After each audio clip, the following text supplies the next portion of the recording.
Hello friends, good morning. ఈరోజు మనం చాలా సింపుల్గా రుచిగా ఉండే దొండకాయ ఫ్రై చేద్దాం. ముందుగా దొండకాయలని చిన్న చిన్న ముక్కలుగా కట్ చేసుకున్నాను. అలా ఉల్లిపాయలను కూడా చిన్న చిన్న ముక్కలుగా కట్ చేసుకున్నాను. తర్వాత ఇప్పుడు స్టవ్ మీద ప్యాన్ పెట్టి కొంచెం ఆయిల్ వేసి వేడి చేయాలి. ఆయిల్ బాగా వేడెక్కాక అందులో ఉల్లిపాయ ముక్కలు వేసి గోల్డెన్ బ్రౌన్ కలర్ వచ్చే వరకు వేయించాలి. ఉల్లిపాయలు బాగా వేగిన తర్వాత ఇప్పుడు దొండకాయ ముక్కలు కూడా వేసుకోవాలి.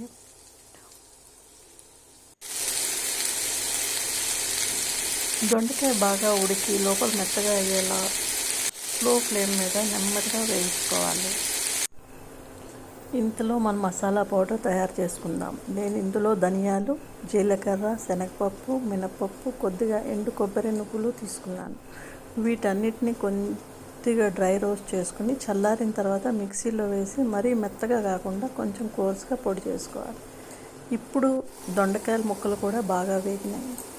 ఇందులో రుచికి సరిపడా ఉప్పు, కారం, పసుపు వేసుకుని మనం తయారు చేసుకున్న మసాలా పౌడర్ కూడా వేసుకోవాలి.